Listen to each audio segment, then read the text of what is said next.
एक दिन विनोबा ने कहा, माँ तुम बोलती हो कि सब में भगवान है, व्यवहार करना चाहिए, पक्षपात नहीं करना चाहिए, लेकिन मेरी माँ तुम खुद ही पक्षपात करती हो। रोटी बच जाती है तो बासी रोटी मुझे देती हो, खुद खाती हो, फिर बचती है तो मुझे देती हो। लेकिन इस विद्यार्थी के लिए कभी बासी रोटी तुमने नहीं परोसी, इसके लिए गर्मा गर्म बनाती हो। तो मेरे को, अपने को तू बासी रोटी खिलाती, मेरे को बासी खिला देती, लेकिन उसके लिए ताजी बनाती, तो पक्षपात नहीं तो क्या है। अब भारत की नारी ने जो जवाब दिया महाराज, रखुनाई देवी कहती है, देवी नहीं तो और क्या है। कहाँ है मोह? जिसको अहंकार नहीं, फांका नहीं, उसको मोह नहीं, और जिसको फांका है उसका मोह जा नहीं सकता। अहंकार में ही सब दोष रहते हैं। मोह, काम, क्रोध, लोभ, भय, चिंता, ये सारे दुर्गुण अहंकार में रहते हैं। अहंकार को दूसरी भाषा में फांका भी बोलते हैं। ब्लड में भी होता है फांका। गुरु छूटे तो छूटे, फांका न छूटे। समाज छूटे तो छूटे, फांका न छूटे। कुल बर्बाद हो जाए तो हो जाए, लेकिन फांका बर्बाद न हो। ऐसे लोग, रावण जैसे, कंस जैसे, कुल बर्बाद कर दिया लेकिन अहंकार नहीं छोड़ा। इसी का नाम है प्रगाढ़ मोह, प्रगाढ़ अहंकार।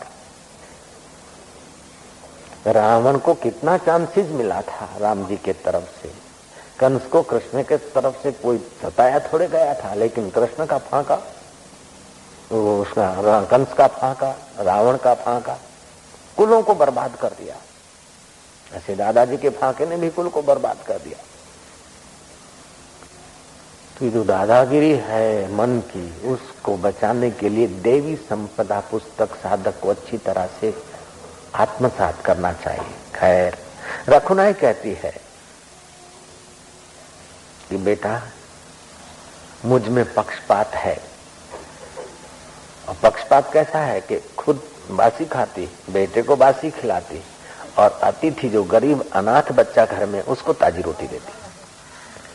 बोले मुझे अतिथि रूप में इस बालक में तो भगवान देखते हैं, लेकिन तू तो अभी बेटा देखता है। जब जिस दिन तेरे में भी भगवान देखेगा तो तेरे को भी ताजी रोटी खिलाऊंगा। तेरे में अपना बेटापन दिखता है। दूसरे के बेटे आश्रम में आकर समर्पित हो जाते हैं। हम लोग बोलते हैं हा हा हा बराबर है, हम तो आज सेवा नहीं करते, हम चलो फलाना ने बदली करी दो, फलाना ने हटावी ने नौकर मूकी दो। लेकिन अपना बेटा जब आश्रम में आता है तो के मैं करीन पाछो ताणी जाऊं, पाछो खींची जाऊं, ये मोह नहीं तो और क्या है। किसी का बेटा साधु बनता है तो आप शिष्य बनकर हाथ जोड़कर हाजिर हो जाते हैं, लेकिन आपका बेटा साधु बनता है तो कोने में रोते हैं या तो ट्राई करते हैं कि बेटा वापस आ जाए। ये मोह नहीं तो क्या है। जयराम जी बोलना पड़ेगा। मोह सकल व्याधिन कर मूला, मोह सब व्याधियों का मूल है भैया।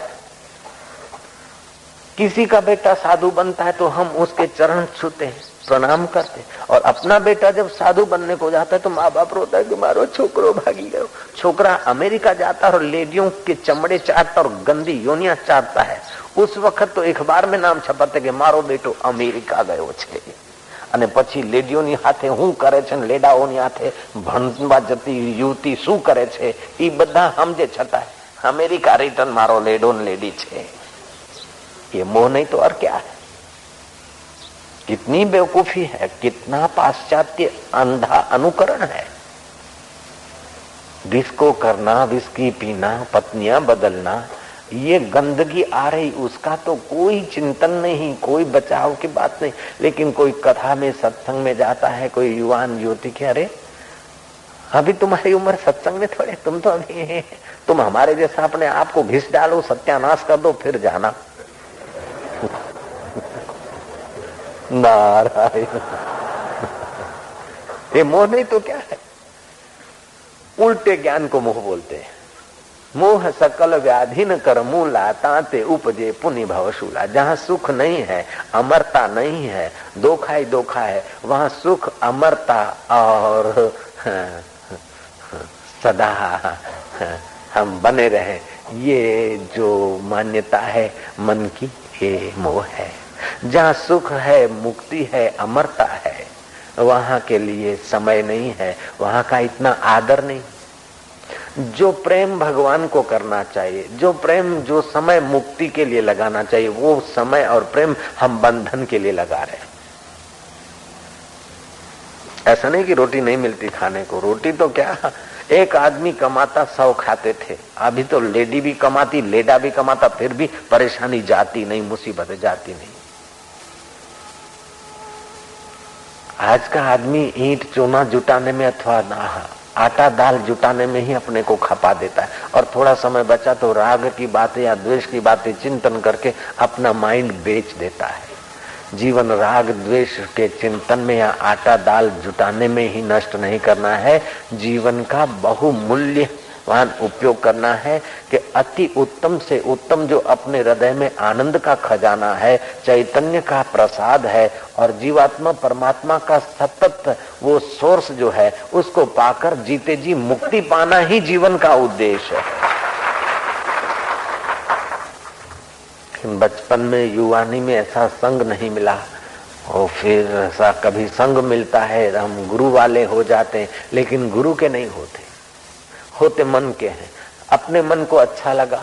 कुछ तो ऐसे बेवकूफ भी लोग हैं कि हम गुरु के द्वार पे जाते हैं तो हमारे लिए जरा, हम जैसे आदमी हैं ऐसा हमारे लिए व्यवस्था सुव्यवस्था नहीं होती। ध्यान से सुने ऐसे बेवकूफ लोग। उन बेवकूफों को याद रखना चाहिए कि गुरु के द्वार पर राजा भरतरी गए थे और कैसे रहे थे। जयराम जी की। उन बेवकूफों को याद रखना चाहिए कि ईश्वर के नाते गुरु के द्वार पर अनकंडीशनल सरेंडर, गुरु के द्वार का कुत्ता होकर भी रहना सम्राट बनने से 1000 गुना अच्छा होता है। जो चाहते हैं कि गुरु के द्वार पर भी हमारे ईगो की रक्षा हो, वे कृपा करके गुरुद्वार पे आना बंद कर दें। तुम्हारे अहंकार की रक्षा कभी नहीं होगी यहाँ। तुम्हारे अहंकार का विसर्जन होगा और तुम्हारे 21 कुलों का कल्याण होगा। ये गुरुद्वार का लक्ष्य है। मानपुरी है जहर की, खाए सो मर जाए। भगवान रामचंद्र जी गुरुद्वार पे कैसे रहते, नंगे पैर भागते गायों के पीछे। राजा दिलीप गौ चराने जाते हैं। इन विचारों को पता ही नहीं। लॉर्ड मैकालन ने ऐसा हमारे देश में ऐसा एक पॉइजन फैला दिया कि भारतीय संस्कृति की रीत भात से जो आदमी में महानता आती, वो सारे सोर्स कट गए। अब तो खाली बाह्य दिखावा और अहंकार, जो कहलाने वाले सेठ और धार्मिक है, वो भी चाहते हैं कि हमारी खुशामद हो तो हम संस्था में आए और रहें।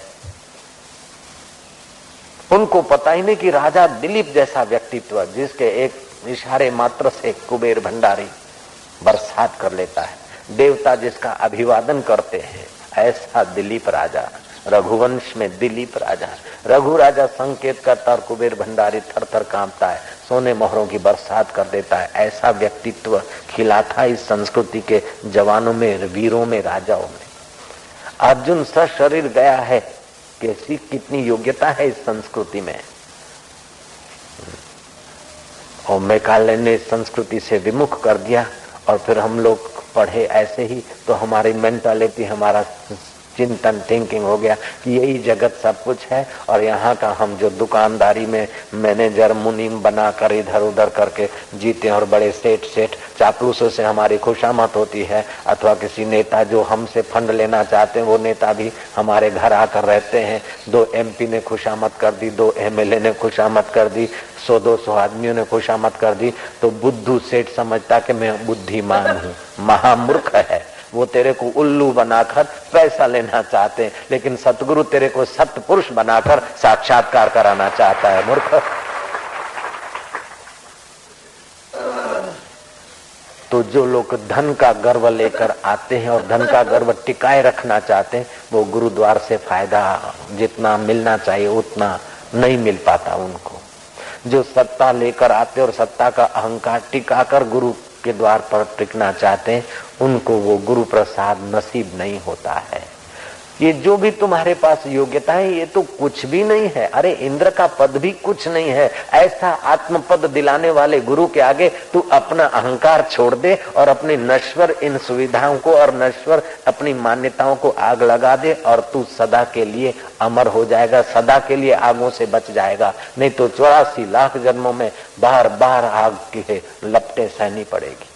मरते तभी भी लपटें सहते हैं, काम क्रोध की आगे अंदर लपटें ले ही रही है। महाराज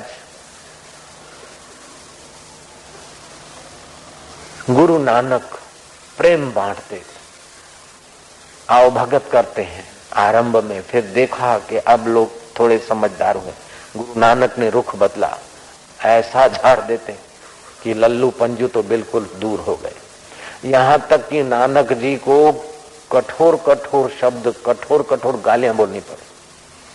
60 वर्ष की उम्र में तो श्री गुरु नानक ने उग्र रूप धारण कर दिया। भाई लहणा सेठ आदमी था, देवी का उपासक था। नानक का किसी ने दर्शन करा दिया, वो फिदा हो गया। नानक जी एकांत चाहते, बांट दिया, जो अधिकारी रहे बाकी के बिखरे। भाई लहणा और दूसरे कुछ लोग लगे रहे, बाला मर्दाना लगे रहे।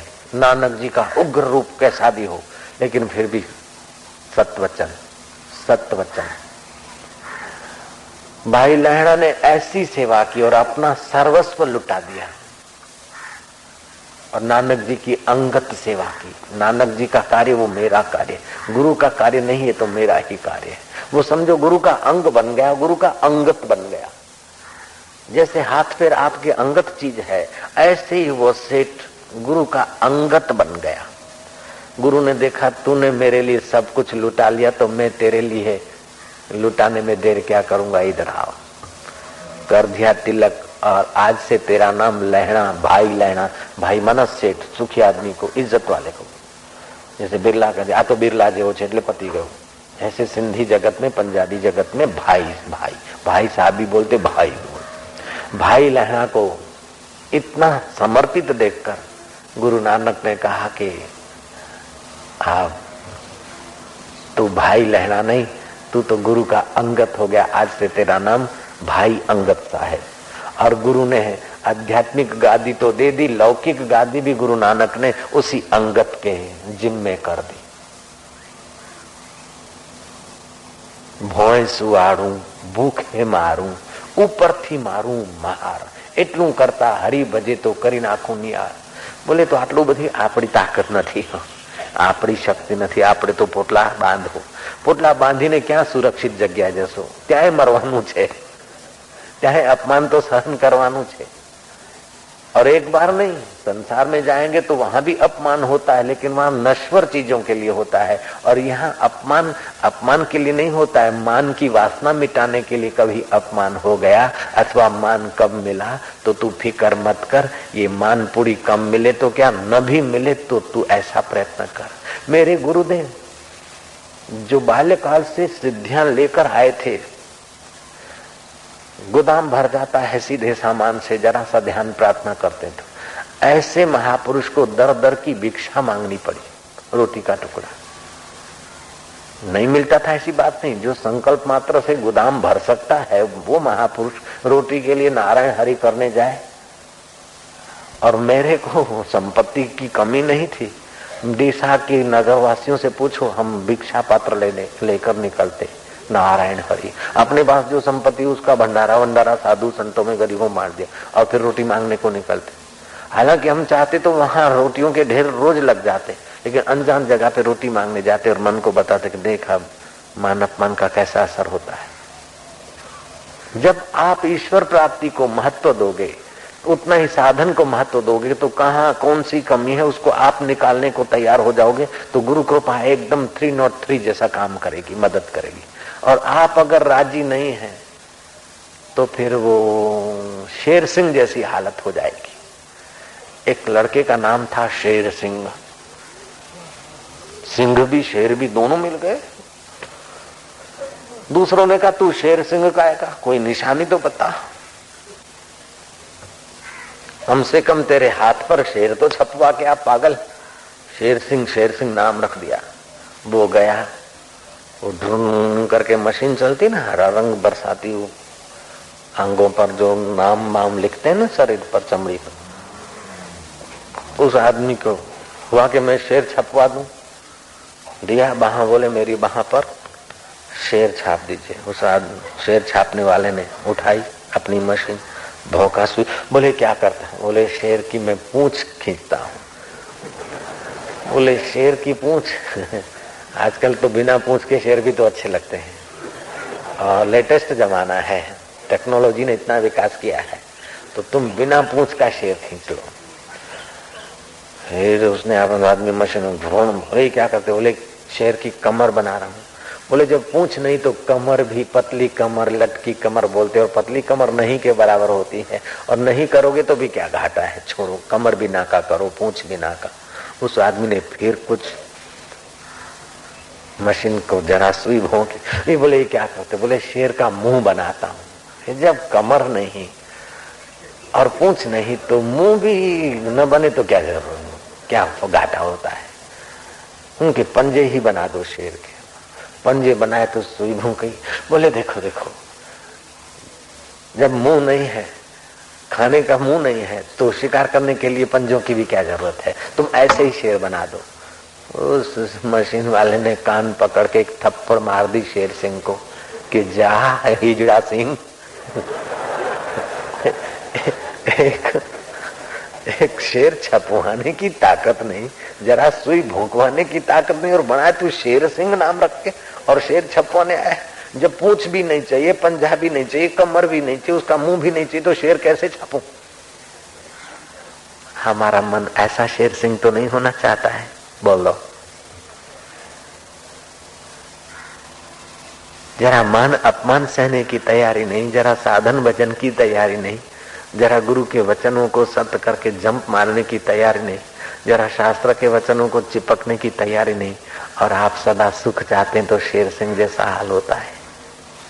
चाहता हर इंसान सदा सुख है, और जब तक वो चीज नहीं मिली तब तक चाहे कितना कुछ तुम कमा लो, अमेरिका से भी दुगना तुम्हारे पास आ जाए, बुश क्या सुखी है पूरा? जयराम जी की नरसिंह पूरा सुखी है, इंद्र पूरा सुखी है। बाहर की चीजों को और परिस्थितियों को अनुकूल करके जो पूरा सुखी होना चाहता है वह पूरा पागल है। जयराम जी की ये संसार तो ऐसा चलता रहेगा, कभी धूप, कभी छांव, कभी ठंडी, कभी गर्मी, कभी मान, कभी अपमान, कभी तंदुरुस्ती, कभी बीमारी, ये तो चलता रहेगा। जब तुम स्वीकार कर लेते हो कि संसार चलने वाला चलता रहेगा, ये नश्वर नाश को ही प्राप्त हो रहा है, शरीर का ये भाव आएगा, बीमारी आएगी, ये सब आता है, आप स्वस्थ रहें, वातावरण अनुकूल करें, लेकिन उस अनुकूलता में आसक्ति नहीं और प्रतिकूलता से भयभीत नहीं, ऐसी अवस्था जब तक नहीं आई तब तक दुखों का अंत नहीं होगा। कभी न छूटे पिंड दुखों से जिसे ब्रह्म का ज्ञान नहीं। एक बात और समझना, व्यापारी जब समझ लेता है कि माल बेचूं, घाटा सह के भी माल निकले तो बहुत अच्छा, घाटा सह के भी खरीद है, उससे भी कुछ कम में ये माल निकले तो मेरी जान छूटे, जब घाटा स्वीकार करता है तो घाटा पड़ते हुए भी वो हंसते हंसते माल बेचता है। जयराम जी की एक बार स्वीकृति दे देता है। ऐसे तुम अंतःकरण से स्वीकृति दे दो कि संसार की जो परिस्थिति आएगी वो शाश्वत नहीं है, मेरे को शाश्वत को पाना है, नश्वर संसार से यथा योग्य व्यवहार करके अपने शाश्वत में छलांग मारनी है, ऐसा स्वीकृति दे दोगे तो तुम्हारा तनाव, खिंचाव, मोह, आकर्षण अपने आप छू हो जाएगा। भोग और मोक्ष दोनों तुम्हारे चरणों के दास होकर रहेंगे। मुक्ति भक्तों के चरणों की दासी होती है, भुक्ति और मुक्ति भक्तों के चरणों की दासी होती है। लेकिन जो मुक्ति के तरफ चलता नहीं, ईश्वर के तरफ चलता नहीं, उसके लिए मुक्ति तो एक ख्याल मात्र रह जाता है, भुक्ति भी उसको भोग डालती है। चाहता है भोग, लेकिन भोग से ही वो भोगा जाता है। उत्तम भोक्ता कौन है? उत्तम भोक्ता वह है जो बिना इच्छा के ही भोग उसके इर्द गिर्द मंडारे और जब चाहे तो उपयोग कर ले और जब चाहे तो उसको त्याग कर दे। ये उत्तम भोक्ता है। ऐसा उत्तम भोक्ता साक्षात्कारी और भगवान का भक्त ही हो सकता है। भोग का गुलाम कभी उत्तम भोक्ता नहीं हो सकता है। भोग का गुलाम तो भोग का दास है, भोग का कंजर है। वो तो एढ़ तक एढ़ा तक के ही फाका कंजर कंजरी पैदा थया मरी गया। जो भोग का दास है, जैसे कंजर जाति होती है ना, जेब काटने के लिए, किसी की अंगूठी निकालने के लिए बड़ी चतुराई करते हो, कभी पाल भी लेते, पा लेते तभी भी डरते डरते सिसकते भोगते हैं और अपने कर्म की खाई खोदते हैं, और नहीं पाते तभी भी परेशान होते हैं। ऐसे कंजर और कंजरियां तो कई पैदा हुए मर गए। फाके की रक्षा, ममता की रक्षा, मोह की रक्षा, ये साधन में रुचि नहीं है। इसीलिए मूर्ख हृदय न चेत, यद्यपि गुरु मिले ही बिरंची सम। बिरंची ब्रह्मा जी जैसा गुरु मिले फिर भी जब मोह की रक्षा कर रहे हो, अपनी मान्यताओं की रक्षा कर रहे हो, अपने अहंकार की रक्षा कर रहे हो, तो बड़ा दुर्भाग्य है। जो तुम्हें बर्बाद कर रहे हैं उन्हीं साधनों की तुम रक्षा कर रहे हो। जो तुम्हें आबाद करते हैं उन साधनों में ऐसा प्रीति करो जैसा ये भगवान है। पुंडरीक की नाई साधन में साध्य जैसी ही प्रीति करो। भगवान नाम का जप करते तो बस जप में प्रीति करो, संदेह न करो। ध्यान करते तो भगवान में प्रीति करके ध्यान करो। सेवा करते तो प्रीति से सेवा करो, दिखावटी सेवा नहीं, बोझा उतारने के लिए सेवा नहीं, अथवा बिल्ला के लिए सेवा नहीं।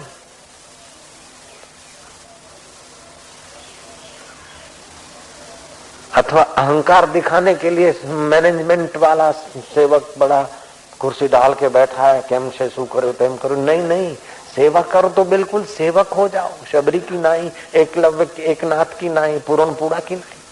तुम जो करो ईमानदारी से करो, क्योंकि भगवान सत्य है। तुम सच्चाई से करो, बिल्कुल कल्याण हो जाएगा। तुम ध्यान करते हो, रोना आता है फिर भी लोग क्या कहेंगे, हंसना आता है लेकिन लोग क्या कहेंगे। अरे 4 लोगों के लिए तो ईश्वर की मस्ती का त्याग कर सकता है, तो ये मोह है। मीरा के गीत या नृत्य किसी नर्तक ने, गायक ने नहीं सिखाए थे। मीरा बस रहीदास की आज्ञा मानकर चल पड़ी। जो कुछ होता था ईमानदारी से करती थी। लोग क्या बोलेंगे अगर मीरा सोती नहीं, तो मीरा देखो कितना साहस। एक राजवी कुटुंब की युवती रानी और घिंघरू बांधकर साधुओं के बीच में कृष्ण कीर्तन करती।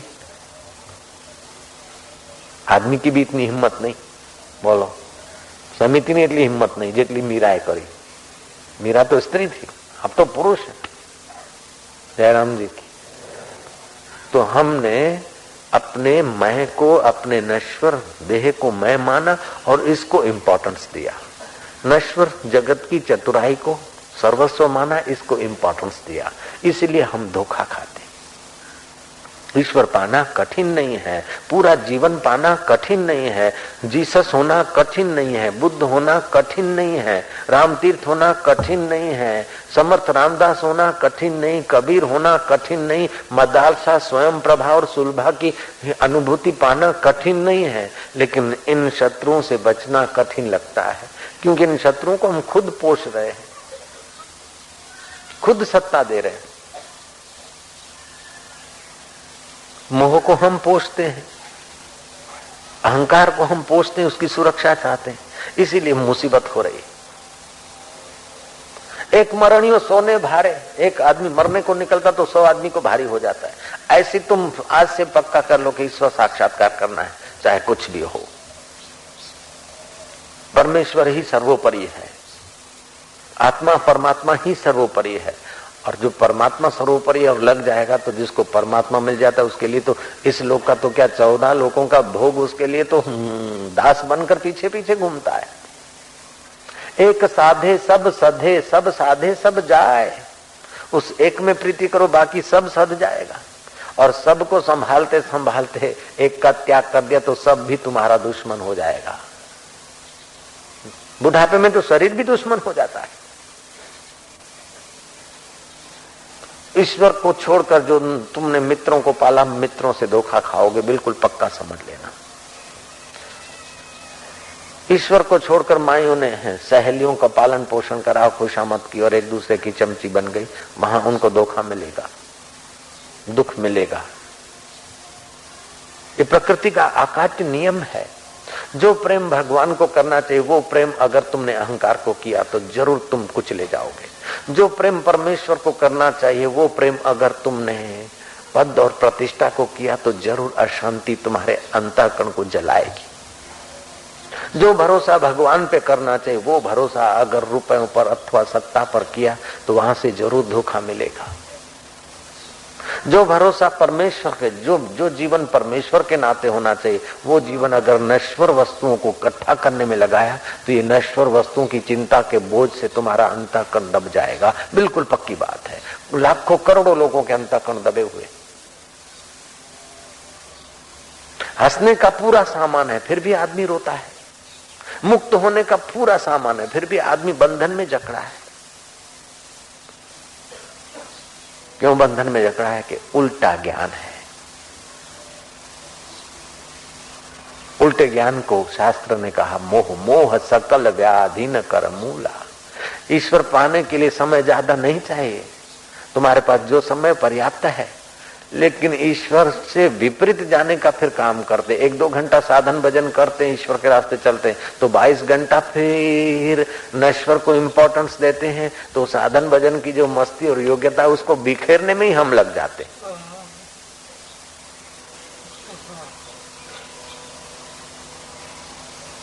अगर सतत थोड़ा समय लगे और मूल्य दें, सतत का मतलब घर बार छोड़कर ही लगे, इतना ये भी जरूरी नहीं। घर बार तो छोड़ देते, फिर भी जहां लगना चाहिए वहां नहीं लगते, गपशप लगाएंगे, घर बार छोड़ दिया, इधर से उधर टालम टोली करेंगे, सुल्फा फूंकेंगे, ये करेंगे वो करेंगे। नहीं, रोते हैं तो ईश्वर की प्राप्ति के लिए, हंसते तो ईश्वर के लिए, चिंतन करते तो ईश्वर प्राप्ति के लिए, ज्ञान सुनते तो ईश्वर विषय में। बस तदाकार वृत्ति, तत्श्रवणम तत्कथनम अन्योन्य तत्बोधनम। आपकी बुद्धि ब्रह्ममयी हो जाए, ईश्वरमयी हो जाए। ईश्वर तो यही है। राम ब्रह्म परमार्थ रूपा, हरि व्यापक सर्वत्र समाना, प्रेम ते प्रगट हुई में जाना। ईश्वर को प्रेम होता है और दूसरी वस्तु को प्रेम करो तो मोह हो जाता है। शरीर को प्रेम करो तो मोह बन जाएगा। शरीर को मैं मानो तो मोह है, लेकिन आत्मा को मैं मानो तो प्रेम है। जयराम जी की कितना आसान है। मैं तो मानना ही है, तो शरीर को मैं मानो तो मोह पनपता है और सारे दुख आते हैं, और आत्मा को मैं मानो तो सारे दुख फीके हो जाते, दुख का प्रभाव हट जाता है। पंखा घूमता लेकिन फ्यूज उड़ गया तो कितना इसका प्रभाव। दुखों का फ्यूज निकालना है तो बस परमात्मा में प्रीति कर दे और देह को मैं मानने की जो वृत्ति है उसको हटा दे। देह से सुखी होने की, देह से महान होने की बेवकूफी को छोड़ दे, काम बन जाएगा। अच्छे विचार बहुत मुश्किल से कभी कभार मिलते हैं। गुलाब की कलम कभी कभार कहीं लगी हुई मिलती है, बाकी तो बारिश में घास तो खूब अपने आप होता है। तो हल्के विचार और पतन के विचार तो वातावरण में मिलेंगे। रणभेरी तो सुन सुन के आदमी युद्ध में मरने को तैयार हो जाएगा, लेकिन जो अंतर के शत्रुओं से भीड़ कर उनको मारता है वह महावीर बन जाता है। अहंकार को पोषते पोषते तो आदमी कूद भी पड़ता है, भैरवी भोगवा भाई वाह, कूदो कूदो कूदो कूदो, आत्महत्या कर दिया। अरे तो ऐसा हो गया ये करता है, अरे इससे क्या जीना, जियो तो ठाट से जियो, नहीं तो मरना अच्छा। 2-5 आदमी ने चढ़ा दिया और छोरे ने टिक 20 पी लिया, आत्महत्या करके मर गया, सुसाइड कर लिया, मर गया। हर 18 मिनट में कई अमेरिका में समझदार लोग, धनवान, लाखपति, करोड़पति मर रहे। ये मरना कोई सार थोड़े है। मरो मरो सबको कहे, मरना न जाने कोई, एक बार ऐसा मरो कि फिर मरना ना होई। जितने लोग आत्महत्या करके मरते, उतने ही लोग अगर किसी सदगुरु के पास आकर अहंकार को विलय करते तो आज संसार स्वर्ग से भी अधिक उन्नत होता। जितने लवर लवरियों की याद में और मोहब्बत में आत्महत्या कर लेते, उतने ही लोग अगर महिला आश्रम में लड़कियां और पुरुष आश्रम में लड़के लग जाते तो न जाने कहां पहुंच जाता देश।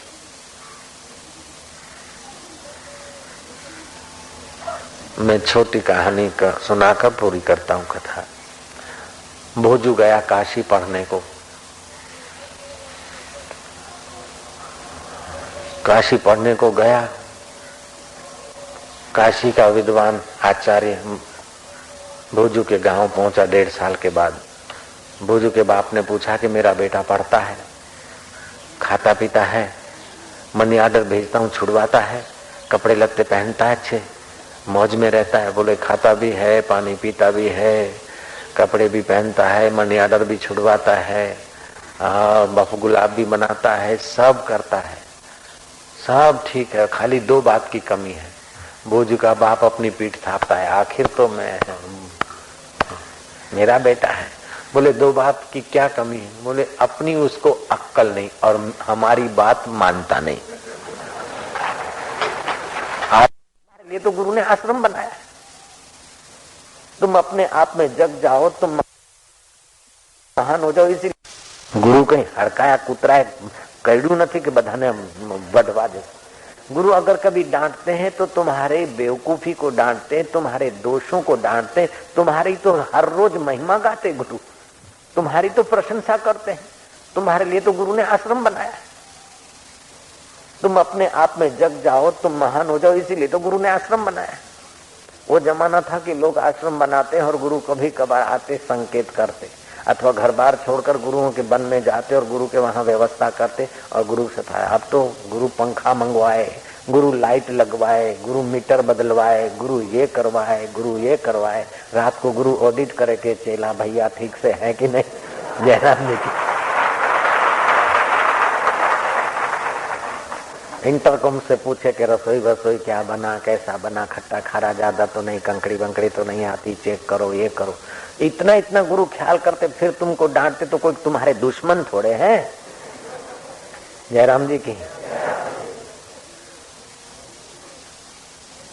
એ વાત તો બહુ સાચી છે, પણ બાપુ કોઈ વખત એમ કરે એટલે પછી माइंडेड માણસો નથી આવતા। ऐसे माइंडेड के लिए हमने खोला भी नहीं।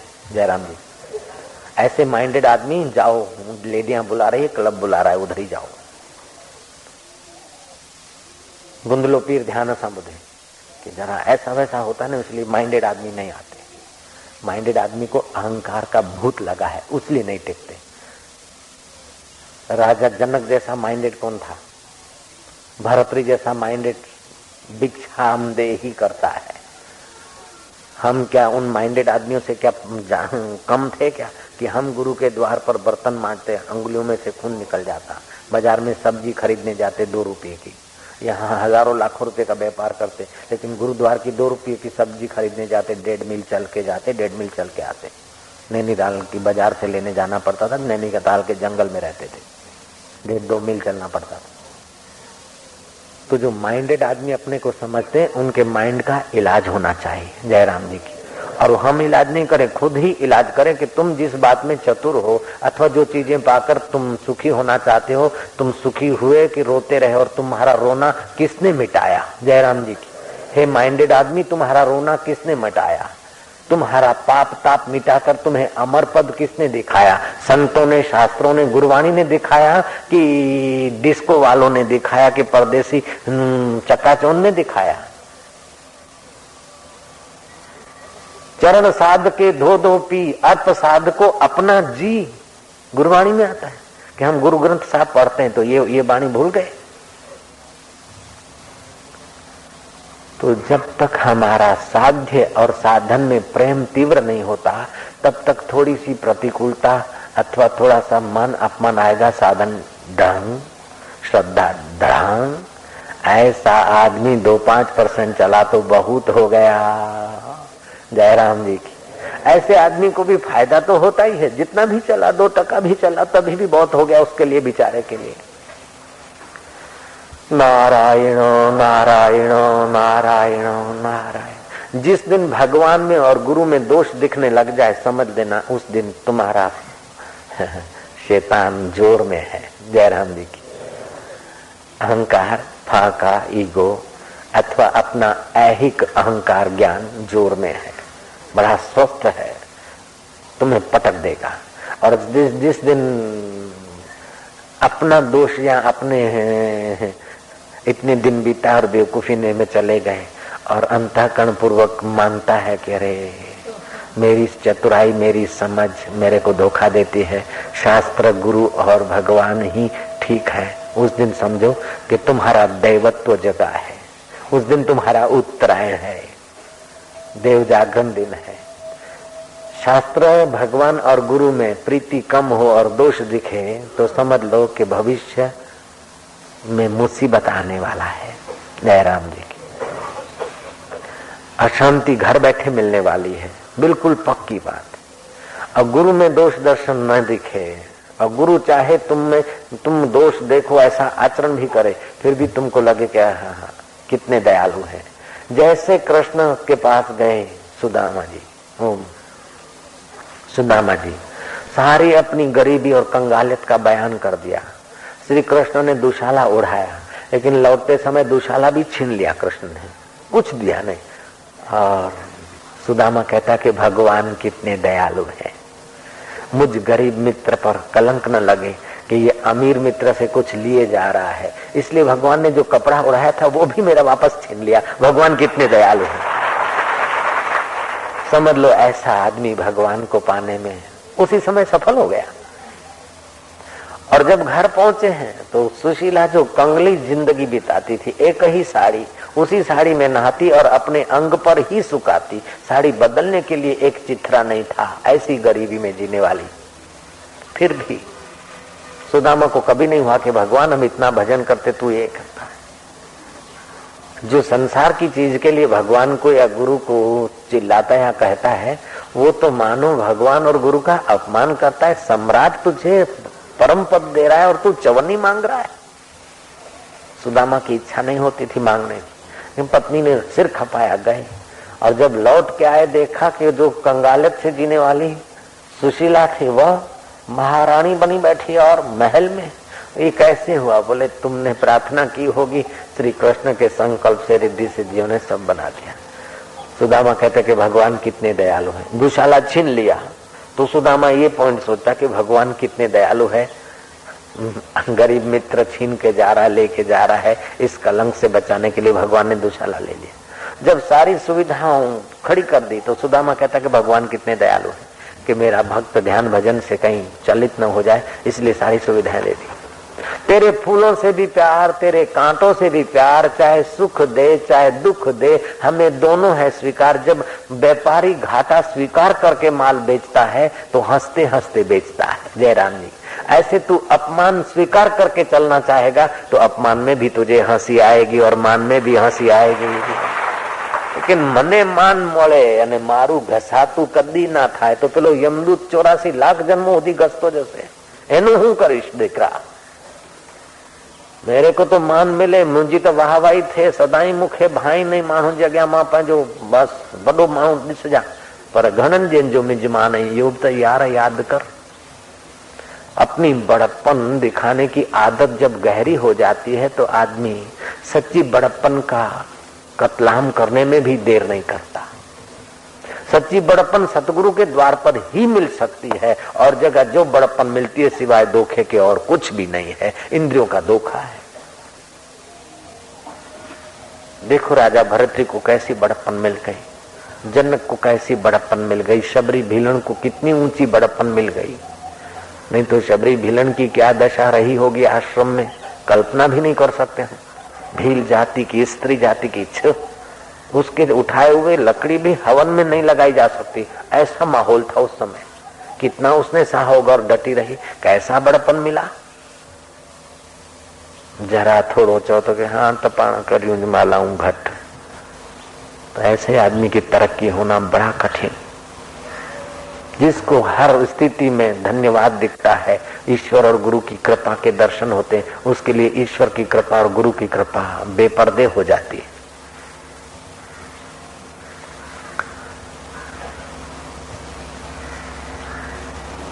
राजकुमार साधु बन गए और बूढ़े गुरु को ये साथ जा रहे यात्रा करने को। भोजन करके सोए हैं, सांप निकला है।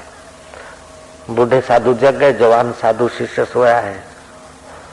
साधु ने पूछा क्यों आया? बोले तुम्हारा चेला है लेकिन मेरा वैरी है, मैं इसके गले का खून पीऊंगा। बोले रुक जा, खून की 2 बूंद मैं तेरे को दे देता हूँ उसके गले की। शिष्य की छाती पर गुरु बैठ गए, चप्पू निकाला, जरा सा रक्त की बूंदे ले ली।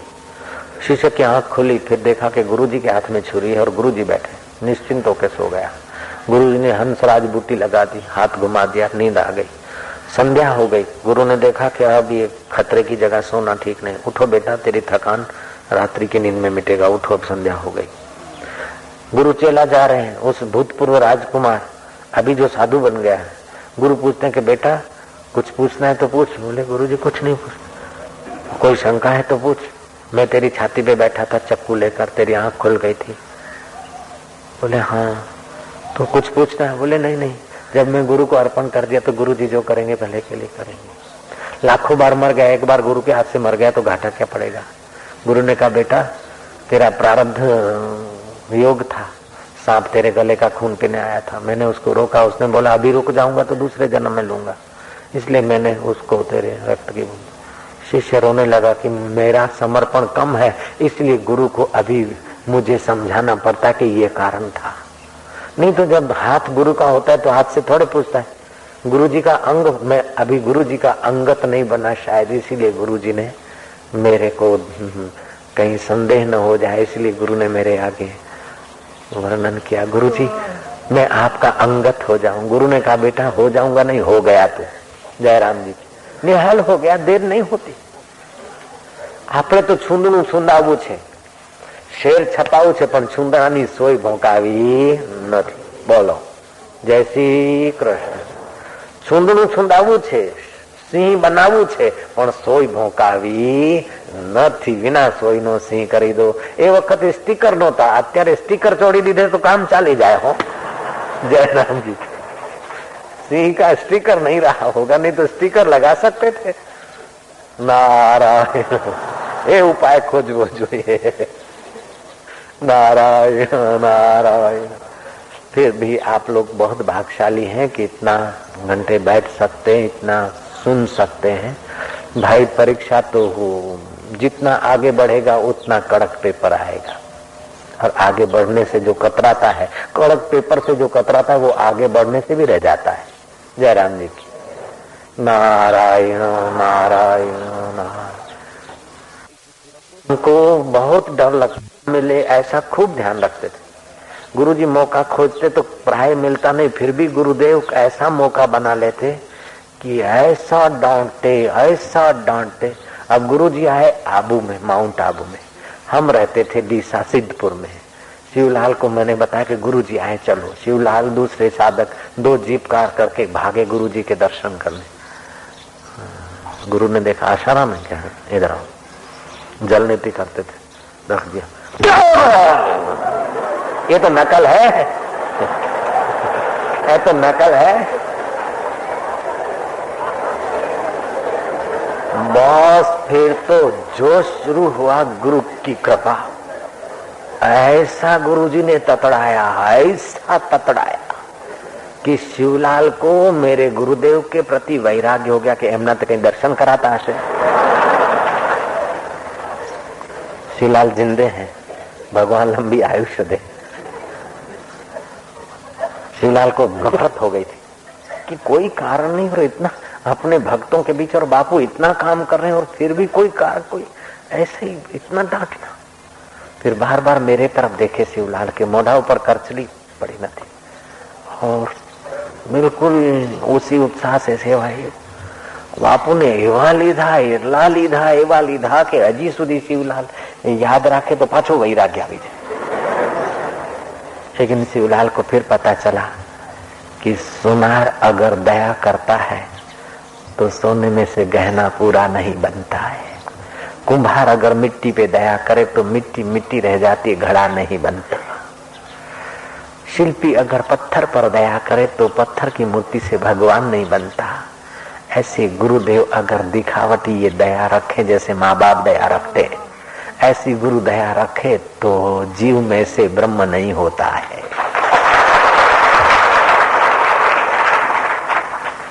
और गुरु जैसी दया दूसरा कोई कर भी नहीं सकता है. गुरु दया रखते नहीं और गुरु जैसी दया कहीं मिलती भी नहीं. आश्चर्य है, ये प्रश्नवाचक है. गुरु जैसा दयालु और हितैषी पूरे ब्रह्मांड में और कोई नहीं. गुरु और ईश्वर के जैसा कोई दयालु नहीं. कोई हितैषी नहीं। और गुरु दया करते ही नहीं, ईश्वर दया करते ही नहीं। जयराम जी की जिस अर्थों में आप दया चाहते हो कि मैं भी बना रहा हूं और मेरा भी बना रहे, मेरा अज्ञान भी बना रहे और मेरा ईगो भी बना रहे, इसमें गुरु दया खाते ही नहीं। जयराम जी की बोलना पड़ेगा। और फिर गुरु ऐसी दया करते कि तुमको ऐसा अमर पद दे देते हैं कि गुरु अपने से भी तुम्हें सवाया बनाने के ख्वाब देखते रहते हैं। कितनी दया है। अपना ब्रह्म सुख ब्राह्मी अनुभूति छोड़कर तुम्हारे हाल चाल में तुम्हें आनंद रहे, उत्साह रहे, प्रसन्नता रहे, तुम्हारे साथ खेलने में लग जाते हैं। जैसे कोई सम्राट बच्चों के घरौंदे बनाने के खेल में लग जाए तो कभी न कभी बच्चे भी सम्राट पद को पहचाने। ऐसे ही गुरु अपना ब्रह्म पद छोड़कर ये लो, ये दो, इसको लो, इसका दिया है, दिन रात ये सब खेल खेलते हैं। ये कितनी दया है जयराम जी की। नहीं तो हमने पढ़ी શું છે? તમે हाली हाली હું हालवाना था। धन तुम्हारा नश्वर, वो अपना धन छोड़कर गुरु बने। तन तुम्हारा हाड़ मास का, वो अपने तन को भी हाड़ मास का मान। मन तुम्हारा चंचल, तुम्हारे पास देने को ऐसी कौन सी चीज है कि गुरु अंजाई जैसे छे हूं तुम्हारी पास हाड़ी तन बदाम सिवाय। जय श्री कृष्ण। फिर भी तुम्हारे अंदर संभावना है बहुत ऊंची और तुम नाहक संसार बथी में पच रहे हो, ये गुरु जानते। पचने की आदत पड़ गई तो पचने वाले को पता ही नहीं कि हम पच रहे हैं। जैसे झूपड़पट्टी में आदमी रहते ना, वहां आप बड़े घर में रहने वाले लोग जब झूपड़पट्टी में जाते हैं तो उनको दया आती कि ये भी कपड़ा धोया हुआ कपड़ा पहनना सीखे, ये भी ब्रश करना सीखे, दातुन करना सीखे, ये भी अच्छे मकान में रहना सीखे। आपको दया आएगी। लेकिन उनको तो हैबिट पड़ गई। आपको लगेगा कि बेचारे कितने लाचार हैं, कितने दुखी है, लेकिन उनका मन वहीं सेट हो जाता है और उनको वहीं मजा आने लगती। जब वो उस गंदगी की गंदगी जाने और उत्तम जीवन जीने की तत्परता करेंगे तभी आपकी दयालुता काम आएगी। वरना तो आप उनको मकान में रख दो, वो मकान 10,000 रुपये पगड़ी पे बेच के सट्टा करके फिर झूपड़पट्टी में चले जाते हैं। ऐसा भी हमने देखा। जयराम जी। तो जिसको आदत पड़ गई उस गंदी झूपड़पट्टी में गंदगी में रहने की, उसको देखकर जो सफाई में रहता है उसको दया आती है। और गंदगी वाला गंदगी छोड़ने की तैयारी न करे तो सफाई वाला क्या करे। ऐसे देहर की वो झूपड़पट्टी तो इतनी खतरनाक नहीं। यहाँ तो हाड़ है, मांस है, मल है, मूत्र है, लींट है, थूक है, पित्त है, कफ है। उसमें रहने की पुरानी आदत है कि हूं अमथो भाई। और जो शुद्ध बस्ती में आत्मा परमात्मा में रहते हैं उन पुरुषों को दया आती है और आपको बताते कि भाई आई कोई नहीं, तू जाग। जागीने जो नारायण नारायण नारायण ओ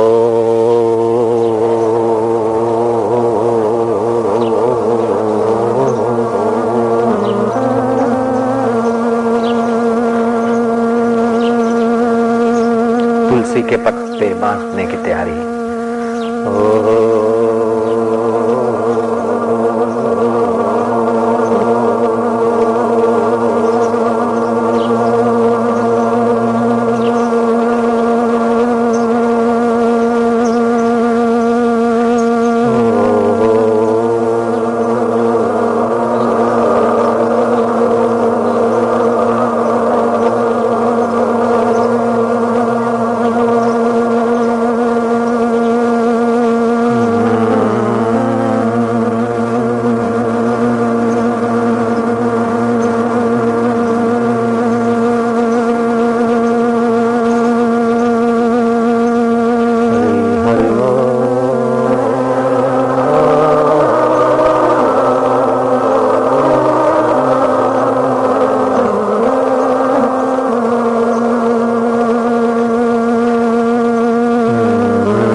जैसा साध्य में प्रीति ऐसा ही साधन में प्रीति, भगवान में प्रीति ऐसा ही भगवान के ध्यान में प्रीति, भगवान में प्रीति ऐसा ही भगवान के निमित्त सेवा में प्रीति, भगवान में प्रीति ऐसा ही भगवान के सुमरण में प्रीति। अभी तो तितिक्षा रूपी तप भी हो रहा है, जप भी हो रहा है, ध्यान भी हो रहा है, मधुर मधुर। पक्का निर्णय कर दो, जैसे इब्राहिम लिंकन ने पक्का निर्णय किया था, कंगाल लड़के ने राष्ट्रपति होने का निर्णय किया और राष्ट्रपति हो गए। ऐसे हजारों राष्ट्रपति पदों से भी ऊंचा पद है आत्मपद। तुम आज ही पक्का निर्णय करो कि आपणे काम करવું છે। બોલો, દરરોજ રિપીટ કરો કે ગમે તેમ થાય, ગુરુનો અનુભવ તે મારો અનુભવ મારે કરવો છે। બસ, दुनिया का बनकर देख लिया, अब भगवान का बन के देखना है, चाहे कुछ भी हो जाए। बिल्कुल आसान। राष्ट्रपति की कुर्सी तो जड़ है, वो पूरा व्यक्ति को पुरुषार्थ करना पड़ा। और भगवान तो चेतन है, व्यक्ति थोड़ा पुरुषार्थ करते, भगवान 1000 गुने कदम आते। तू एक कदम चल, वो 1000 कदम आता है। कुर्सी तो मिलकर मिट जाती है और वो मिलकर कभी नहीं मिटता है। दृढ़ निश्चय करके बस मेरे को तो साक्षात्कार। रोज सोच, रोज लिख स, रोज बोल स, अथवा साक्षात्कार। स माना साधना, शा माना साक्षात्कार।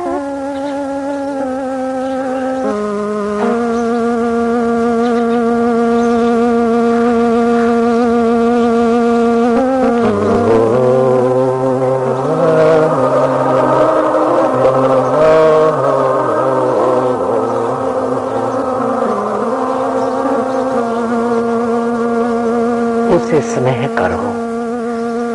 प्रभु तूने हमें पसंद किया है, इसीलिए प्रभात के 5:30 बजे से 9:30 तक हम इस सभाओं में, इस स्थल पर चुपचाप बैठ पाए। मानो हमारा आखिरी जन्म है। अगर आखिरी जन्म नहीं होता या तू हमें पसंद नहीं करता तो हम इस जगह पे पहुंच भी नहीं पाते, टिक भी नहीं कर पाते। अभागा आदमी, पापी आदमी इतना पुण्य स्थल पर लंबे समय तक नहीं बैठ सकता, नहीं टिक सकता। उसका मन, उसको पाप भगा कर ले जाते। हमारे पाप इतने नहीं कि हमें भगा के ले जाए, और ये तेरी रहमत है प्रभु, तारी दया छे मारा वालुड़ा, मारा गुरुदेव, तारी कृपा छे। बोलो, हृदय पूर्वक बोलो। तो आटલું ધ્યાન આપે છે, તારી કૃપા છે। તું થાકતો નથી, કંટાળતો નથી, છૂટાછેડા નથી કરી નાખતો।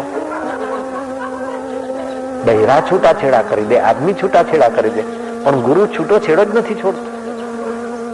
અમે માગીએ તોય નથી આલતા।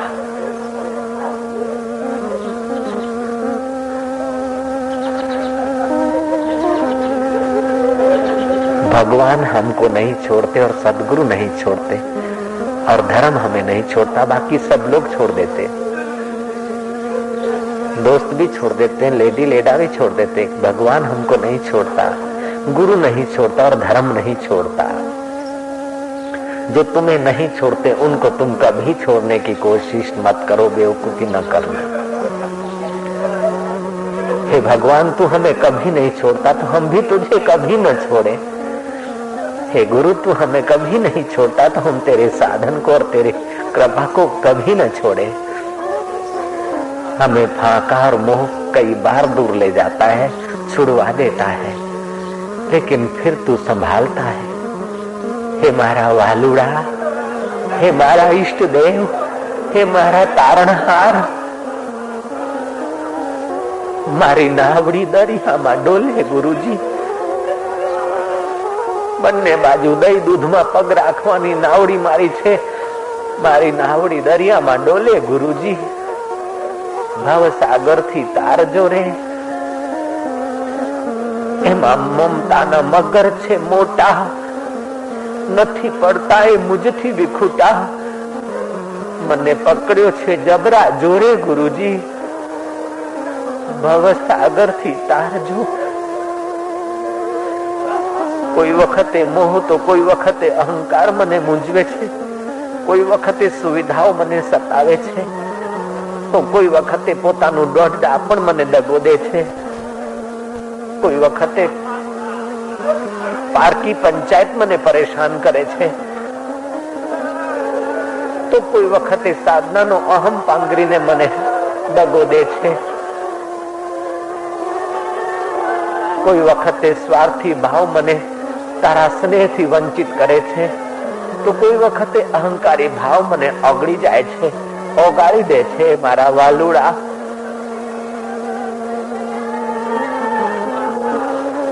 ઈશ્વરમ શરણમ ગચ્છામિ, બોધમ શરણમ ગચ્છામિ, જ્ઞાનમ શરણમ ગચ્છામિ, પ્રભુમ શરણમ ગચ્છામિ. અહંકારની અને ફાંકાની શરણે તો વિનાશ થઈ ગયો, બરબાદી थी वही 65%. बाकी जेको बच्चो है तहांजी मर्जी.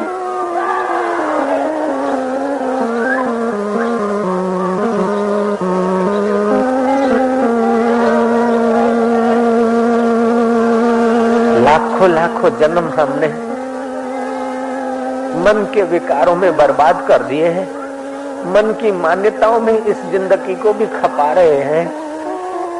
अब प्रभु तेरा पाना मीठा लागे, जो तू चाहता है वही हो. तू जीवात्मा की मुक्ति चाहता है, तू जीवात्मा का पूर्ण विकास चाहता है. तेरी मर्जी पूर्ण हो, तमारी मर्जी.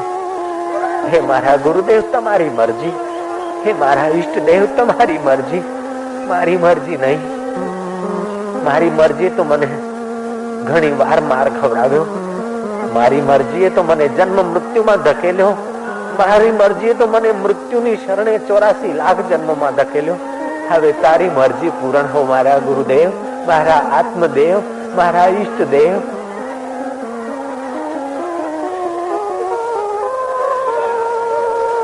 शराबी दूसरे को शराबी बनाता है, ऐसे मुक्त आदमी दूसरे को मुक्त बनाता है. भगवान दूसरे को भगवान मय बना देता है. भगवान तेरी मर्जी पूर्ण हो, अहंकार की मर्जी पूरी नहीं हो, मेरी वासनाओं की मर्जी पूर्ण न हो, तेरी कृपा की मर्जी पूर्ण हो. हे गुरु कृपा, तू सदैव मेरे हृदय में निवास करना. हे गुरु कृपा, हे गुरु भक्ति, मेरे दिल को कभी मत छोड़ना. अगर गुरु कृपा और गुरु भक्ति दिल में नहीं तो अहंकार और वासनाएं कब्जा कर लेती है. भगवान और गुरु नहीं तो शैतान और हैवान दिल को नचा लेता है. हे दिलबर तेरी मर्जी पूर्ण हो. हे मारा वालुड़ा, हे मारा कानूड़ा, हे मारा इष्ट देव.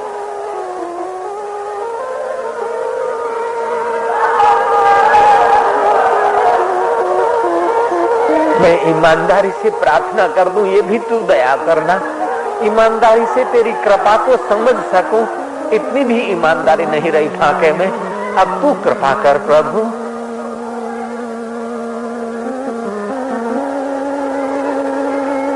मेरे अहंकार ने, मेरे मोह ने मुझे बर्बाद कर दिया, मुझे पता ही नहीं चलता.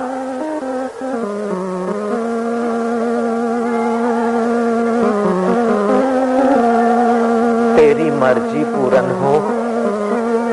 हे मुक्ति दाता तेरी मर्जी पूर्ण हो.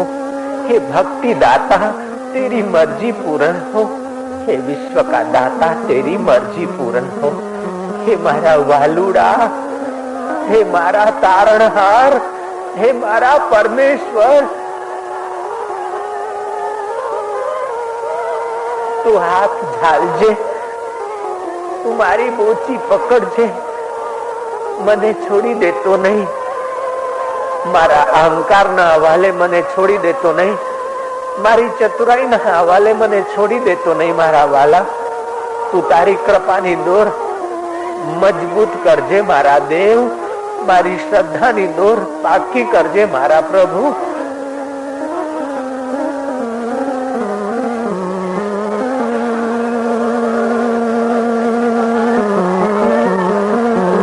फिरत फिरत प्रभु आइयो, पड़ियो तो शरणाए.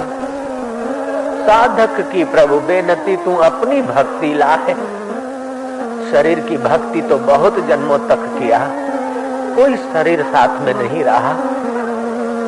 नश्वर संबंधों की भक्ति बहुत जन्मों तक किया, कोई संबंध शाश्वत नहीं. अब तो शाश्वत तेरी भक्ति, तेरा ध्यान और तेरा ज्ञान. मारी नावड़ी दरिया में डोले गुरुजी मने भवसागर थी तारजो।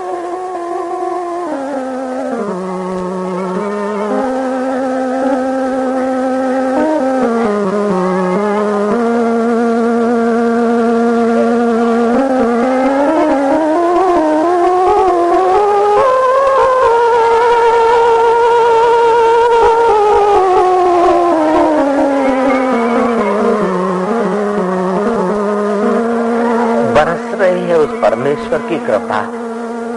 तुम्हारा हृदय द्रवीभूत हो रहा है, मोम गलती है, फिर जो रंग मिलाओ मिल जाता है।